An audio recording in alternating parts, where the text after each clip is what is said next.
Listo. Bueno, muy buenos días a todos.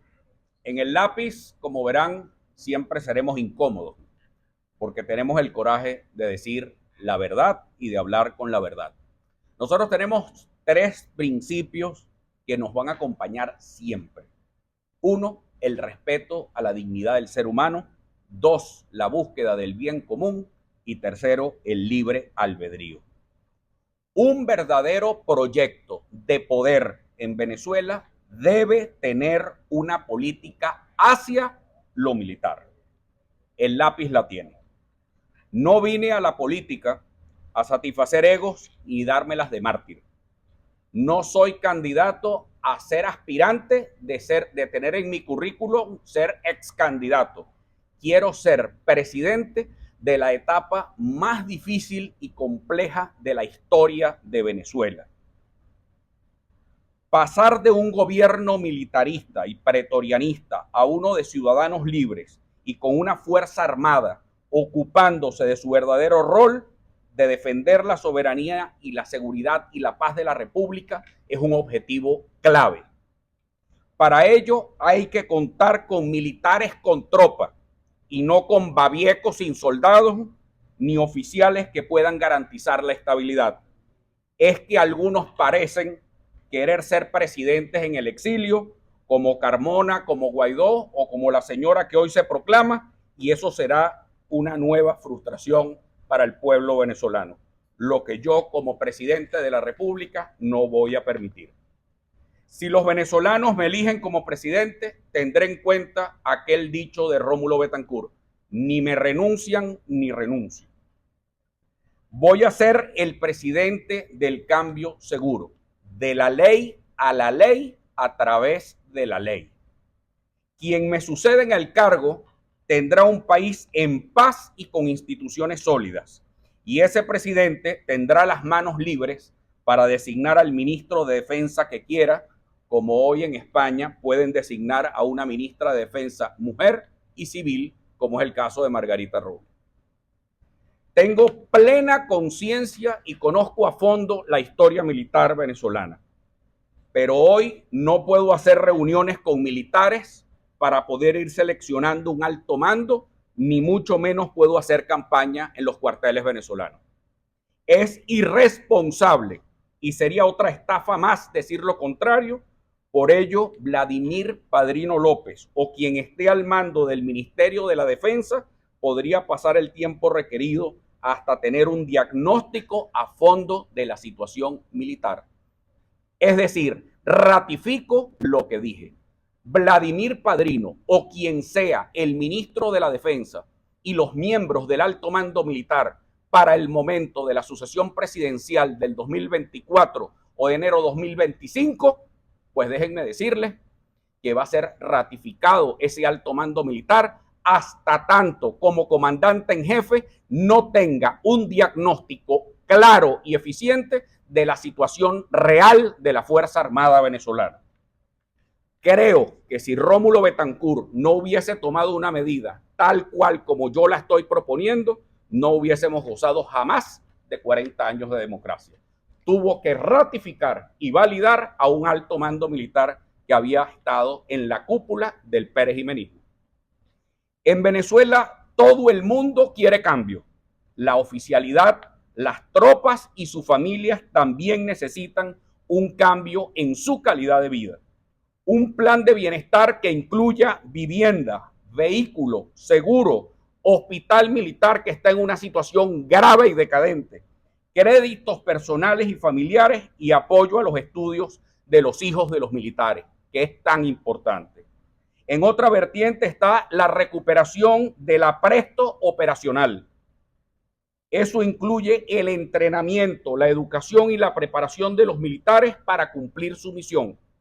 La recuperación de los diversos sistemas de armas que hoy están inoperantes, detener con los planes sociales la cantidad inmensa de bajas y deserciones que han dejado a la Fuerza Armada Nacional con muy poca capacidad operacional o para decir ninguna.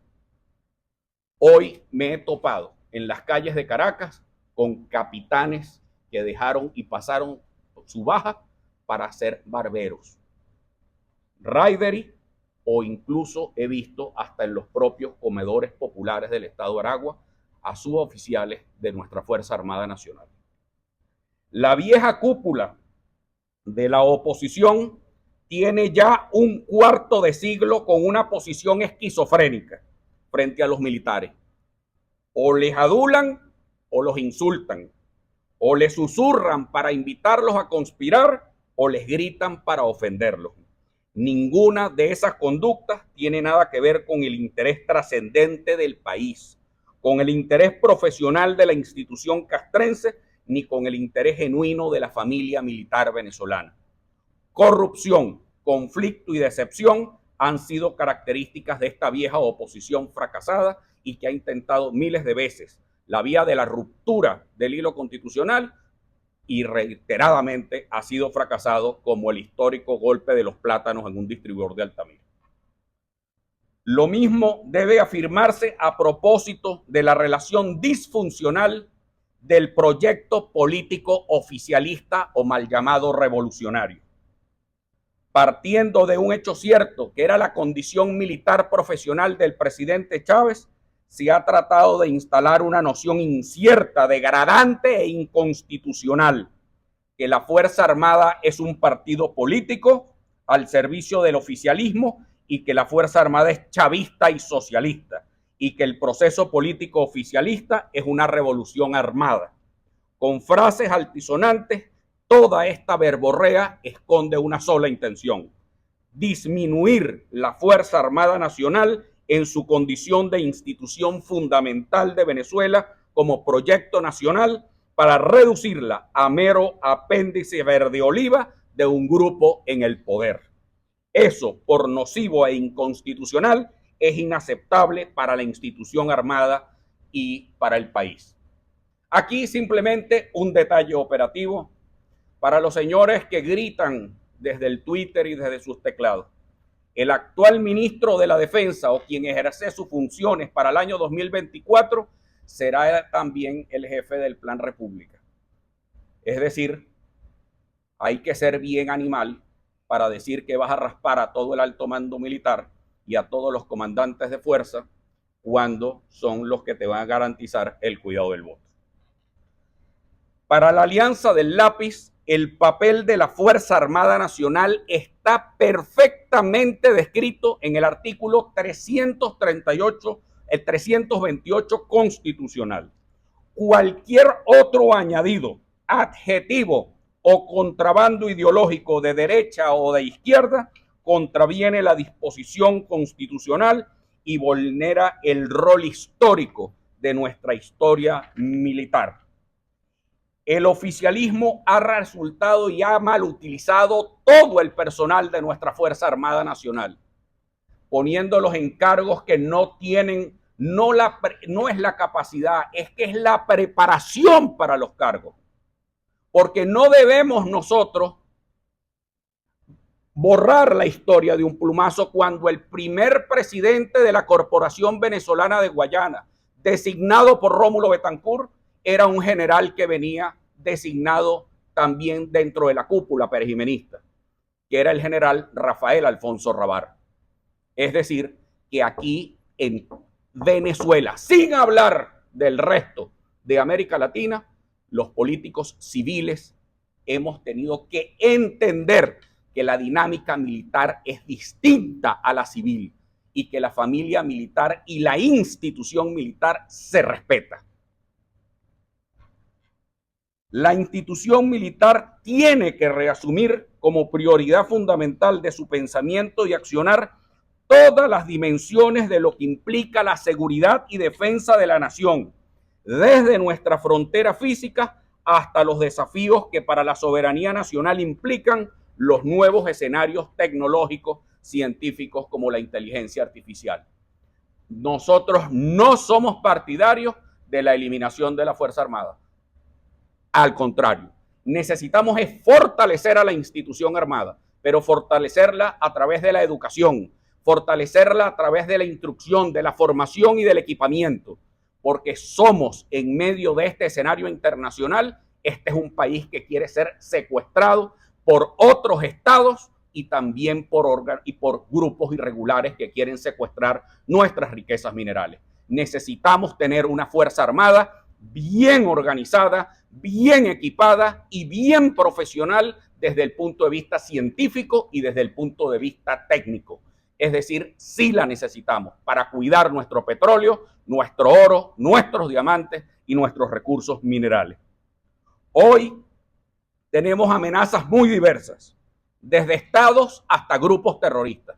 Y hoy nuestras Fuerzas Armadas no están equipadas ni tienen la preparación necesaria para cumplir su rol.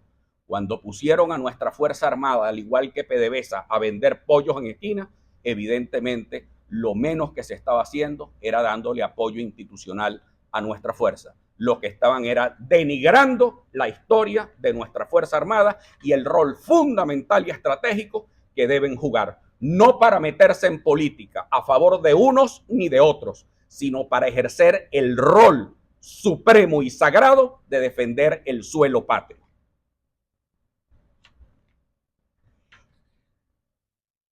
No se puede volver otra vez a poner a la Fuerza Armada de rodillas frente a otros estados, porque gracias a ese coqueteo que hubo con el CARICOM y con Cuba, hoy nuestro Esequibo y nuestra fachada atlántica está en discusión. Eso es un tema de soberanía y eso es un tema militar serio que hay que afrontar con todas las de la ley y que yo, como comandante en jefe de las Fuerzas Armadas, lo haré cumplir, cuésteme lo que me cueste.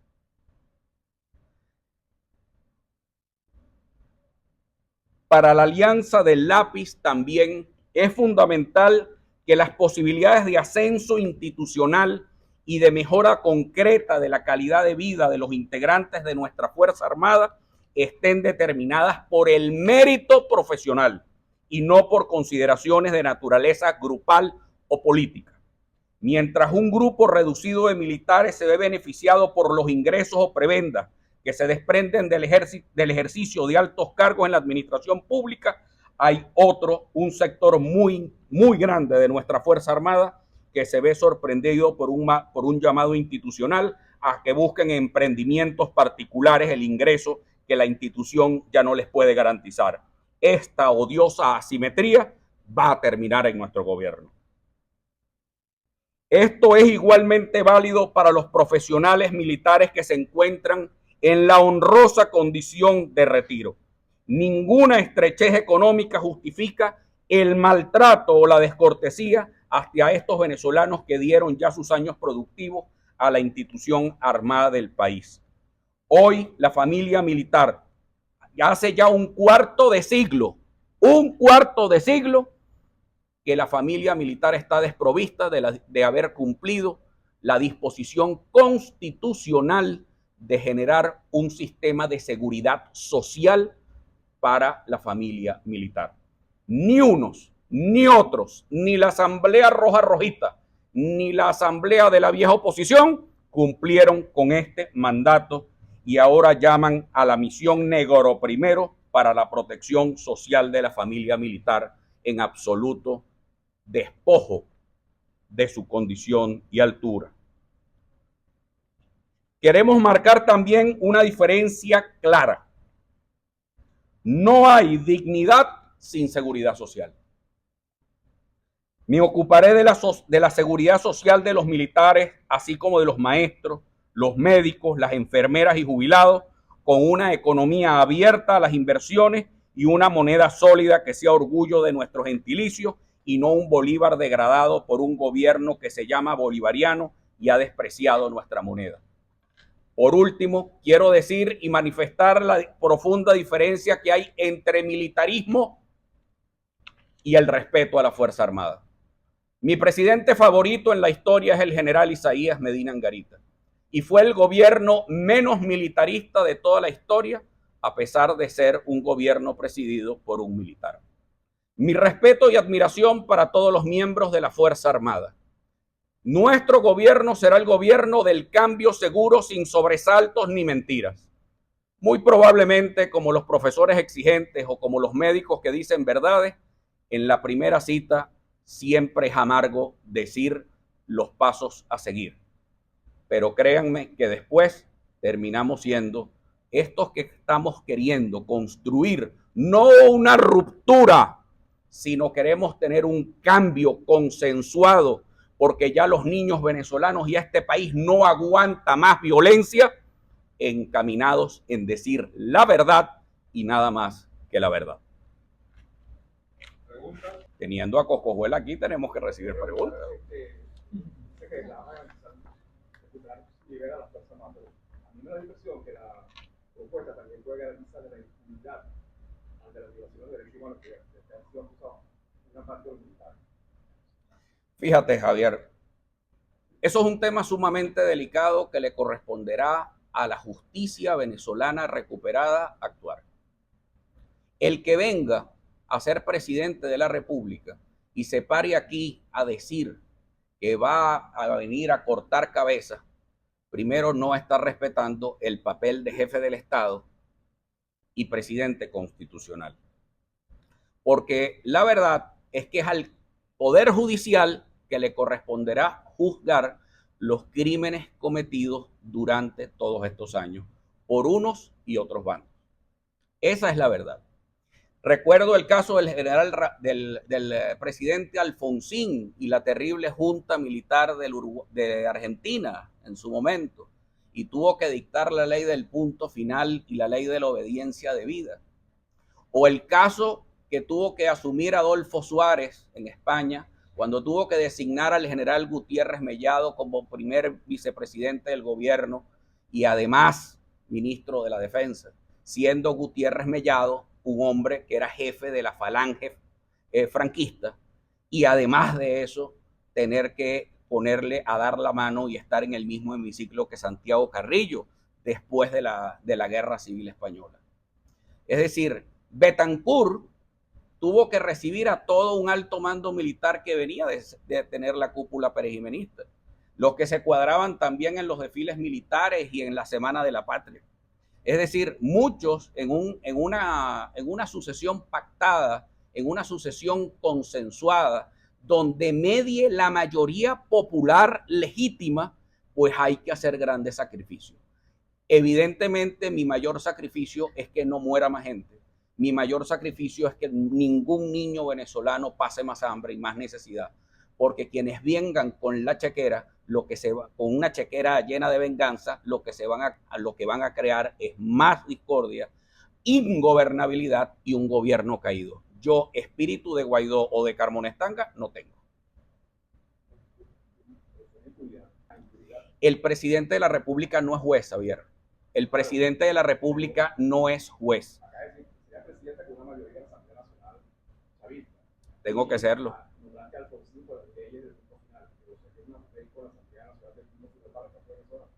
No, fíjate lo siguiente. Para gobernar a Venezuela se van a tener que hacer grandes sacrificios y hablar con la verdad cuesta mucho.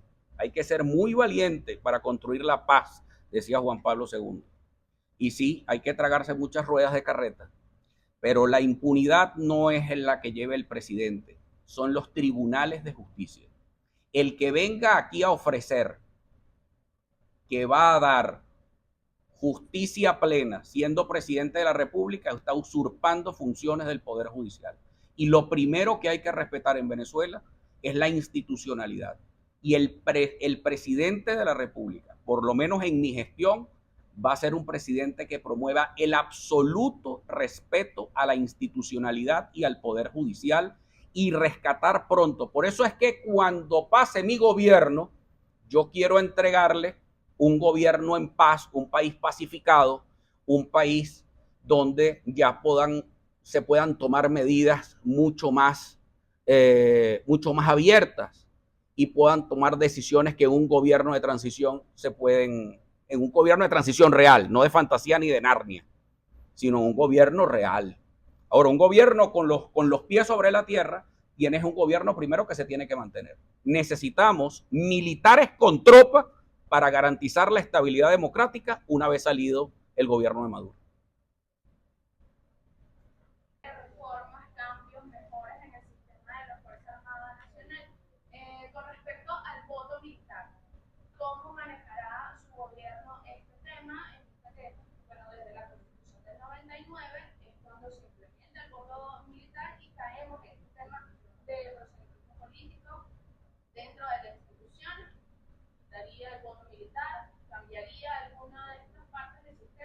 Nuevamente, fíjate, yo no soy constituyente, ni voy a ser electo constituyente. Voy a ser electo presidente de la República y comandante en jefe de la Fuerza Armada. Como lo dijo el presidente Betancur cuando asumió el poder y pasó en ronda por cada uno de los cuarteles.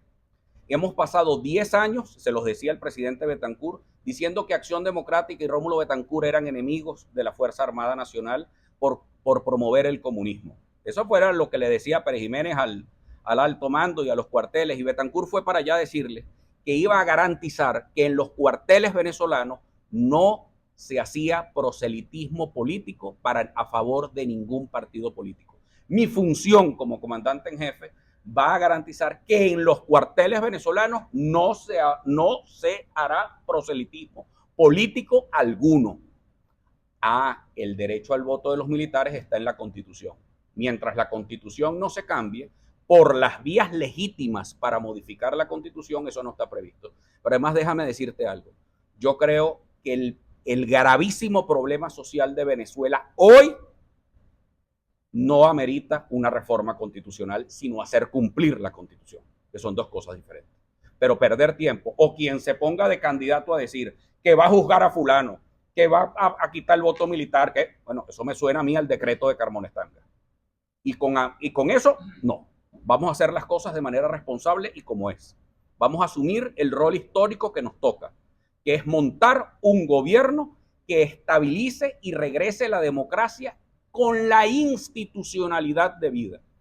¿Lo puede hacer un gobierno independiente? Es la única manera de hacerlo, para que luego ese gobierno pueda dar pase a unas elecciones cada vez más plurales, porque de algo sí estoy claro, así me regaña el secretario general del LAPI, pero a mí no me gustan las reelecciones. Este fin de semana pues, se tomó en las redes sociales como una aludación a la figura de Padrino López. O sea, yo quisiera una precisión si esta posición tuya que tú estás ratificando es sobre la figura que representa Padrino López o sobre el ministro de Defensa. ¿Por qué? Porque también hay rumores de que pudiera ser movido incluso a la vicepresidencia de la República, a esto antes, por supuesto, de las presidenciales. Si esto fuese, por ejemplo, si fuese movido a su cargo, tu posición sería igual de una conversación, una negociación con él para que tome la Ministerio de Defensa o ratificarlo a él en algún puesto, o es sobre el ministro de Defensa que esté en el momento de la transición. Definitivamente tu segunda opción. Yo voy a hablar con el ministro de la Defensa y con los miembros del alto mando militar que me corresponda al ser presidente electo. Al ser presidente electo de los venezolanos, yo me reuniré de inmediato con el ministro de la Defensa y con el alto mando militar. ¿Qué es lo primero que hacer? Ratificarlo. ¿Por qué? Porque yo no puedo estar improvisando en medio de la Fuerza Armada Nacional para provocar inequidades, para provocar golpes, para provocar saltos, para provocar más incertidumbre, sino que por primera vez llegue alguien serio a decirle a la Fuerza Armada, ya va, vamos a diagnosticar qué está pasando, porque hoy yo no me puedo meter en los cuarteles a hacer propaganda. Yo hoy no puedo hablar con militares para establecer un nuevo alto mando militar. Que eso tendrá un tiempo, sí. Un tiempo mientras yo diagnostique, que pueden ser 3 meses, que pueden ser 6 meses, que puede ser un año. Al presidente Betancur le tomó un año completo. Ratificó a todo el alto mando militar que venía desde la Larrazábal, pero ojo, que venía del 23 de enero y que venía de la cúpula perijimenista. Y le costó al presidente Betancur un año completo tomar conciencia de lo que estaba, porque él tenía 10 años fuera. Ahora, a nosotros que hemos sido el lápiz, la primera fuerza, y que somos, duélale a quien le duela, la primera fuerza opositora de la ciudad de Caracas, capital de la República, donde está Miraflores, el cuartel, el Palacio Blanco, el cuartel de Guardia de Honor Presidencial y Fuerte Tiuna, nos ha costado, y además primera fuerza ahora en el estado de Aragua, también que es una fuerza militar importante, es el respeto a la familia militar. Lo que quiero con esto es mandar un mensaje clave. Yo sé que el general Padrino López ha sido un embudo en la cadena de ascenso de los militares venezolanos. Evidentemente. Pero yo no puedo llegar tomando decisiones improvisadas porque voy a afectar la institucionalidad de la propia Fuerza Armada. Y la institucionalidad de la Fuerza Armada es que tú tienes que conocer al componente militar. Tienes que conocerlo a fondo. Tienes que hablar con coherencia. Tienes que conocer la realidad que están pasando los capitanes, los tenientes, los mayores, los coroneles, los comandantes de batallón, es decir, toda la estructura nacional. Eso no se conoce en un día. Entonces, quienes vengan aquí, porque hay muchos que te dicen, bien bueno, pero es que eso no se puede decir hoy, porque eso te quita votos. Pues no, en el lápiz vamos a hablar con la verdad, de aquí al 24. Porque por estar tirando demagogia, este país se ha ido a la porra. Por estar en demagogia, este país se le acabó su democracia. Por estar con demagogia y por buscar simpatías en el Twitter, Maduro se ha atornillado en el gobierno. Porque quienes atornillaron a Maduro en el gobierno no precisamente fueron la nueva oposición, ni la fuerza opositora emergente. Fueron los irresponsables de la oposición que se presentaron el 30 de abril en el distribuidor de Altamira para dar el penoso golpe de Estado más terrible de nuestra historia y más ridículo por lo demás. Porque todos aparecieron ahí en la foto, toditos, en ese ridículo histórico. Ahora, eso, conmigo no cuenten para eso. Yo no quiero ser el candidato, ni quiero ser presidente en el exilio. Quiero ser el comandante en jefe de la Fuerza Armada Nacional a partir de enero del 2025. Y lo vamos a hacer con el apoyo de los barrios populares de Caracas, de los sectores rurales y campesinos de toda Venezuela, que son los que me van a dar legitimidad para que la Fuerza Armada venezolana pueda lograr de nuevo tener el rol que corresponde. Fíjate que tomando en cuenta el presidente del año 2014, cuando eligieron la Asamblea Nacional 2015, esa asamblea saliente, puede decir uno Tribunal Supremo de Justicia, que luego se convirtió evidentemente en un brazo ejecutor de hacer y deshacer. Si se adelantaran incluso las elecciones, como sugiere el mismo Diosdado y otros del oficialismo para agosto, sería casi un año y medio de poder todavía Maduro, ¿no? O sea, hasta que haya la otra toma de posesión, en este caso, por ejemplo, si fuese tu presidencia. ¿Cómo asumir ese año y medio para una transición? No, porque si lo hicieron en 2014 con el Tribunal Supremo de Justicia, que no garantiza que en esta oportunidad hagan lo mismo con otras instancias. Es un adelanto de las elecciones y yo se lo dije al presidente Maduro en su cara, en Miraflores. Un adelanto de elecciones sería nefasto. Y sería nefasto, ¿por qué? Porque violaría los plazos constitucionales. Aquí tenemos que volver a la estabilidad democrática. Y la estabilidad democrática no solamente se decreta, se ejerce. Es decir, aquí lo que están pasándola mal no es la cúpula del gobierno, sino la gente. Entonces, si estamos pendientes de lo que le están pasando a los niños de Santa Teresa del Tuy o a los de Mangomocho en Tinaquillo, entonces hay que pensar con la cabeza y generar una elección que tenga la mayor carga de legitimidad posible para que sea reconocido por la comunidad internacional, nos levanten las sanciones y sigamos con un proceso de reconstrucción de Venezuela. Esa es la ruta. Pero él tiene que respetar, ojo, y se lo vuelvo a decir como se lo dije en las redes sociales y en varios programas. Aquí quien fija la fecha de las elecciones es el Consejo Nacional Electoral. No es el presidente, no es Diosdado Cabello en su programa, nada de eso. Aquí tenemos que volver a la seriedad y a la responsabilidad. Porque este país no aguanta más poner como carne de cañón a los más vulnerables para que la gente puedan hacer sus payasadas políticas. ¿Te respondí? Bueno, el TCJ. No, lo del TCJ, déjame decirte, sí, es que se me olvidó, sí. Fíjate, yo sé que no estoy hablando con los simpáticos muchachitos andinos, evidentemente, que aquí puede haber cualquier cosa desde una Asamblea Nacional que regalamos por la abstención. Pero a esa Asamblea Nacional es que voy a acudir yo a juramentar. Y el Tribunal Supremo que va a haber es ese, que está hoy. Con ese es el que te va a asumir. El que venga aquí a decir que te van a elegir Marcos Pérez Jiménez y tú vas a disolver todos los poderes, estás equivocado, mijo, porque esa no es la ruta. Te están cayendo en buste y a muela otra vez. Ahora, fíjate. Yo recuerdo también, así como ese hecho macabro de haber adelantado y que la Asamblea Nacional que se acaba de instalar, pues no levantó por un proceso de autotutela administrativo la decisión de la Asamblea anterior. Eso también es culpa no solamente de los que lo hicieron, sino de los que dejaron de hacer. Porque eso es responsabilidad de que en el 2016 la Asamblea entrante no levantara un proceso de autotutela administrativo, que se llama así especialmente, porque yo de eso sí sé, y que hayan levantado los actos administrativos legislativos de designación de esos magistrados. Eso lo ha tenido que hacer la Asamblea Nacional entrante, no lo hicieron. Porque ellos son muy valientes por una cosa, pero gallinazos para otra. Pero hay algo que sí tenemos que reconocer. Antes que hablara Tibisay Lucena, el día que ganó la oposición en las elecciones parlamentarias del 2015, antes que hablara Tibisay Lucena, habló el alto mando militar y el ministro de la Defensa. Y eso tenemos que tenerlo en cuenta. Es decir, yo vuelvo y apelo a la responsabilidad de la Fuerza Armada como institución, más allá de sus nombres. Eso es exactamente como la iglesia. Es prácticamente lo más parecido que hay a la iglesia católica. ¿A quién voy a hacer? Bueno, a mí me hubiese encantado ir a saludar al cardenal Urosa, pero lamentablemente murió.